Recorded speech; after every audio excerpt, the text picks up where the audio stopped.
Iceland. इस पूरे देश में आपको ट्रेन चलती नहीं मिलेंगी क्योंकि यहाँ रेलवे सिस्टम है ही नहीं। यहाँ के लोग परिवहन के लिए या तो सड़कों पर चलने वाली गाड़ियों का इस्तेमाल करते हैं या फिर सीधा हवाई जहाज से सफर करते हैं। वैसे तो यहाँ जन्म दर काफी कम है, लेकिन जब भी कोई बच्चा जन्म लेता है तो उसका नाम बहुत ही खास तरीके से रखा जाता है। यहाँ के परिवारों में सरनेम होता ही नहीं, बल्कि जो नाम पिता का होता है या फिर माता का होता है वही नाम बच्चे का अपने आप पड़ जाता है। बस उसके नाम के पीछे सन ऑफ लगा दिया जाता है। जैसे बच्चे ने जन्म लिया और उसके पिता का नाम जॉन है तो उसके बच्चे का नाम होगा सन ऑफ जॉन। जैसे ही गर्मी आती है हम सब मच्छरों से बहुत परेशान होते हैं, लेकिन आइसलैंड की जलवायु ऐसी है कि यहाँ एक भी मच्छर पनप नहीं पाता। हर 3 से 4 साल बाद यहाँ ज्वालामुखी का विस्फोट होता है क्योंकि इस देश में 130 से ज्यादा ज्वालामुखी मौजूद हैं और इसीलिए इसे आग और बर्फ का देश भी कहा जाता है। ये है आइसलैंड। जानेंगे इस वीडियो में ये देश कहाँ है, यहाँ के लोग किस तरह अपना जीवन बिताते हैं, पैसे के रूप में यहाँ क्या इस्तेमाल होता है, यहाँ की भाषा, आबादी, धर्म, इसका इतिहास और बहुत सारी सुंदर सुंदर जगहों को देखेंगे। लेकिन उससे पहले अगर आपका वीडियो को एक लाइक मिलेगा और चैनल को सब्सक्राइब मिलेगा तो हमारे पूरे दिन की मेहनत सफल रहेगी। आइसलैंड एक छोटा सा द्वीपीय देश है जो उत्तरी अटलांटिक महासागर में बसा है। ये यूरोप और अमेरिका के बीच में है।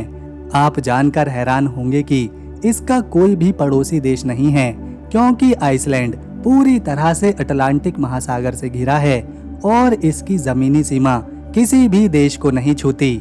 आइसलैंड 1,03,000 स्क्वायर किलोमीटर के एरिया में फैला हुआ है और यहाँ केवल 4 लाख लोग आबाद हैं, जिनमें से 70% लोग ईसाई धर्म की अलग अलग शाखाओं को मानते हैं, 25% में किसी भी धर्म को नहीं मानने वाले हैं और 5% में अन्य धर्मों के लोग यहाँ रहते हैं। ये है रेक्योविक, आइसलैंड का सबसे बड़ा शहर और देश की राजधानी।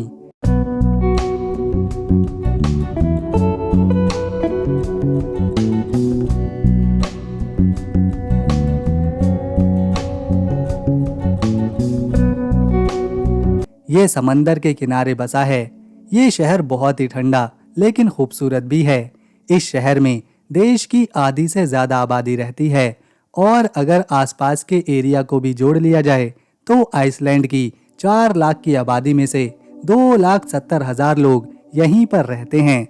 इस शहर की शुरुआत 874 में हुई थी। जब वाइकिंग आदमी यहाँ पहुंचा, उसने देखा कि यहाँ गर्म पानी के झरनों से भाप निकल रही है, इसीलिए उसने इस जगह को रेक्याविक नाम दिया, जिसका मतलब है धुएं की खाड़ी। शुरू में ये छोटा सा गांव था। 18वीं शताब्दी तक यहाँ ज्यादा लोग नहीं थे, बस कुछ खेत थे। 1786 में रेक्याविक को व्यापार करने का अधिकार मिला। फिर 1845 में आइसलैंड की संसद अल्थिंगी यहाँ पर लाई गई, जो दुनिया की सबसे पुरानी संसद है। इससे शहर की अहमियत और ज्यादा बढ़ गई। साल 1944 में आइसलैंड डेनमार्क से आजाद हुआ और ये शहर देश की राजधानी बना। आज रेक्याविक में स्कूल, दफ्तर और घूमने लायक बहुत ही सुंदर सुंदर जगह हैं। यहाँ गर्म झरने, सुंदर इमारतें और सांस्कृतिक प्रोग्राम देखने को मिलते हैं। लोग यहाँ मछली पकड़ने, बिजली बनाने और पर्यटन का काम करते हैं। आइसलैंड में 99% लोग पढ़े लिखे हैं। यहाँ शिक्षा बहुत ही अच्छी है और 6 से 16 साल तक स्कूल जाना बहुत जरूरी है। यहाँ की आधिकारिक भाषा आइसलैंडिक है। इसके अलावा बहुत से लोग इंग्लिश भी बोलते हैं। यहाँ के लोग ज्यादातर समुद्री खाने पर निर्भर करते हैं। इसमें ये लोग मछली को उबालकर, तलकर या फिर सुखाकर खाते हैं। इसके अलावा भेड़ का मांस भी यहाँ काफी पसंद किया जाता है। दूध से बना स्कायर, जो गाढ़ा दही जैसा होता है, यहाँ बहुत ही लोकप्रिय है। उसे ये लोग फल या फिर शहद के साथ खाते हैं। ये है दुनिया की सबसे पुरानी संसद अल्थिंगी। इसे 930 ईस्वी में शुरू किया गया था।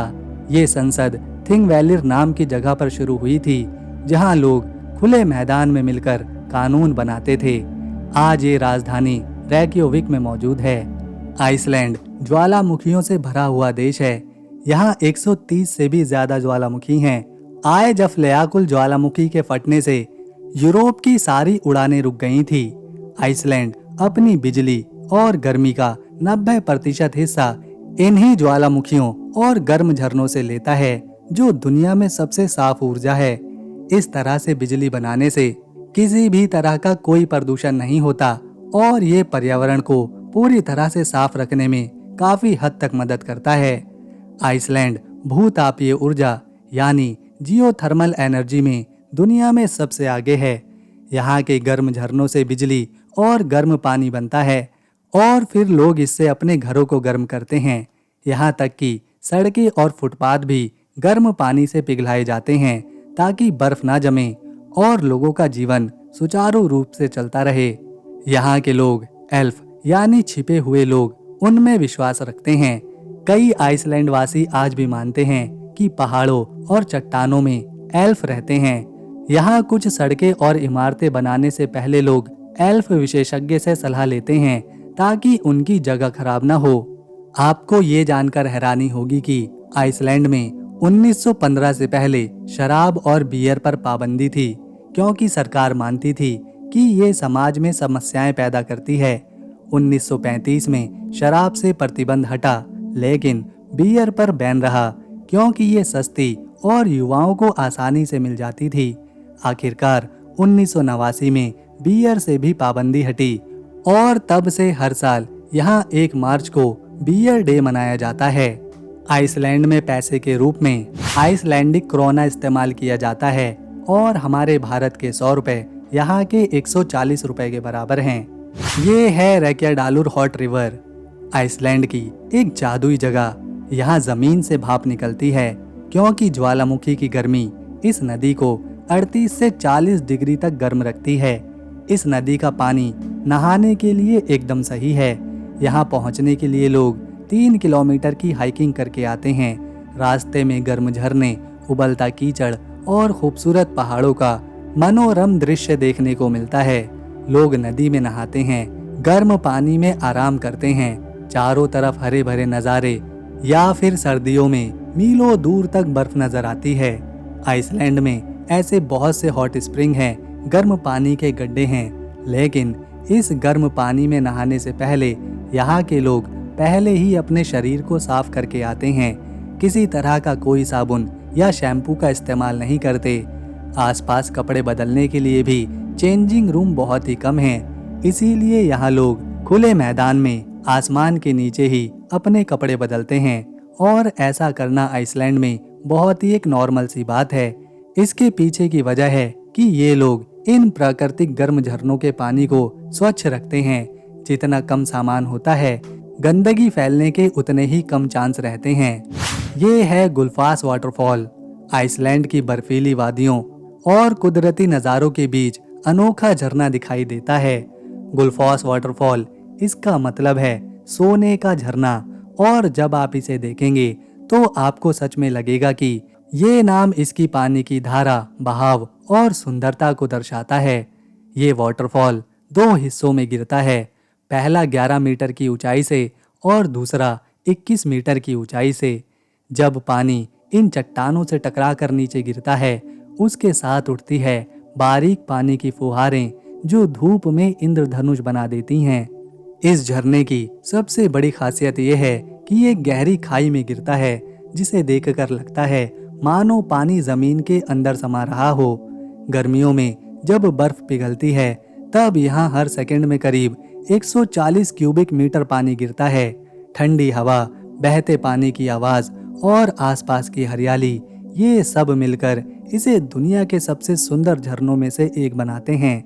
ये झरना गोल्डन सर्कल का एक प्रमुख हिस्सा है, जो कि आइसलैंड के 3 खास पर्यटन स्थलों में से एक है। चाहे आप प्रकृति प्रेमी हो, फोटोग्राफर हो या फिर शांति की तलाश में हो, गुलफास वाटरफॉल हर किसी के दिल को छू कर जाता है।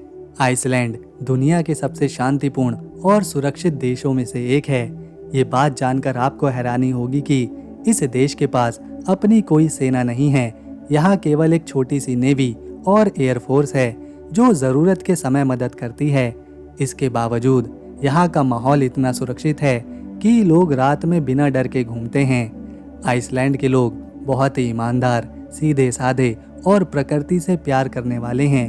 वे अपने देश और पर्यावरण की अच्छी तरह से देखभाल करते हैं। बच्चे हों या बड़े, सभी लोग अपनी जिम्मेदारियों को समझते हैं और निभाते भी हैं। यहाँ पर क्राइम रेट यानी अपराध की संख्या बहुत ही कम है। चोरी डकैती जैसी घटनाएं बहुत ही कम सुनने को मिलती हैं। ये देश उन लोगों के लिए स्वर्ग जैसा है जो शांति, सुंदरता और साफ हवा की तलाश में रहते हैं। यहाँ का मौसम ठंडा होता है, लेकिन घरों में हीटिंग की बहुत अच्छी व्यवस्था करी जाती है। राजधानी रेक्योविक एक सुंदर और साफ शहर है, लेकिन यहाँ रहना काफी महंगा है। खाना, घर का किराया और दूसरी जरूरी चीजें यहाँ बाकी जगहों से ज्यादा महंगी हैं। हालांकि अगर कोई व्यक्ति शहर से दूर गांव में या छोटे इलाकों में रहता है तो वहाँ रहने का खर्चा काफी कम होता है।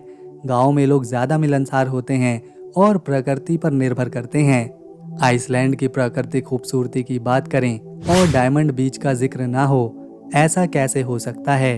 ये समुद्र तट आइसलैंड के दक्षिणी तट पर जोकुलसरलोन ग्लेशियर लगून के पास मौजूद है। डायमंड बीच अपने नाम की तरह ही एकदम खास और अलग है। इस तट को डायमंड कहा जाता है क्योंकि यहाँ समंदर की काली रेत पर बर्फ के बड़े बड़े चमकीले टुकड़े बिखरे रहते हैं जो सूरज की रोशनी में बिल्कुल हीरे की तरह चमकते हैं। ये बर्फ के टुकड़े जोकुलसरलोन ग्लेशियर से टूटते हैं और धीरे धीरे समुद्र की ओर बहते हैं। जब ये टुकड़े समुद्र के किनारे पहुंचते हैं तो काली रेत पर इनका चमकना एक जादुई नज़ारा बन जाता है। डायमंड बीच की सबसे खासियत यही है, काले रेत और सफ़ेद बर्फ का एक अनोखा मेल। दुनिया में ऐसे बहुत कम ही तट हैं जहां आपको इस तरह का नज़ारा देखने को मिलेगा।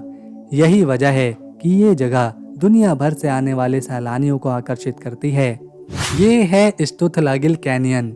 ये घाटी आइसलैंड के पूर्वी हिस्से में मौजूद है और हाल के वर्षों में धीरे धीरे दुनिया के सामने आई है। इस कैनियन की सबसे बड़ी खासियत ये है कि इसकी दीवारों पर बनी बेसाल्ट कॉलम ये लंबे छत जैसे पत्थर के खंभे हैं जो बिल्कुल सीधे और एक समान आकार में दिखाई देते हैं। इन्हें देखकर लगता है जैसे प्रकृति ने खुद एक विशाल मंदिर की दीवारें बना दी हों।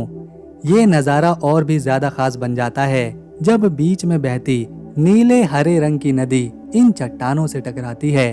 इस घाटी के बारे में कम ही लोगों को पता था क्योंकि पहले ये इलाका पानी में डूबा हुआ था, लेकिन जब पास में बने काराजुकर बांध की वजह से नदी की दिशा बदली तब ये घाटी धीरे धीरे उभर कर सामने आई और तब जाकर लोगों ने इसकी असली सुंदरता को देखा। ये है थिंगवैलिर नेशनल पार्क। थिंगवैलिर एक ऐसी जगह है जहां दो महाद्वीपीय प्लेटें नॉर्थ अमेरिकन और यूरेशियन प्लेट्स आपस में मिलती नहीं बल्कि अलग होती हैं।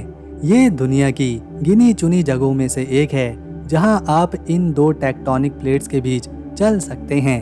हर साल ये प्लेटें लगभग 2 सेंटीमीटर दूर हो रही हैं और इसके कारण यहाँ जमीन में गहरी दरारें बनती जा रही हैं। सबसे प्रसिद्ध दरार का नाम है सिल्फ्रा फिशर, जो न केवल भूगोल की दृष्टि से बल्कि स्कूबा डाइविंग के लिए भी जानी जाती है। ये दुनिया की सबसे साफ पानी वाली डाइविंग साइट्स में से एक है। यहाँ पर लोग 2 महाद्वीपों के बीच तैरने का अनुभव ले सकते हैं। थिंगविलर पार्क की नदियाँ, झीलें, झरने और चट्टानें इस जगह को बहुत ही शांत और खूबसूरत बनाती हैं। यहाँ की सबसे बड़ी झील है थिंगवैलेटन, जो आइसलैंड की सबसे बड़ी प्राकृतिक झील भी है। तो दोस्तों, अगर आपको हमारी ये वीडियो, इन्फॉर्मेशन और मेहनत पसंद आई तो इसे एक लाइक दें, शेयर करें और चैनल को सब्सक्राइब कर बेल आइकन ज़रूर दबाएं ताकि आने वाली नई वीडियो मिस न हो। हम मिलेंगे नेक्स्ट वीडियो में, तब तक के लिए नमस्कार, अपना ख्याल रखें।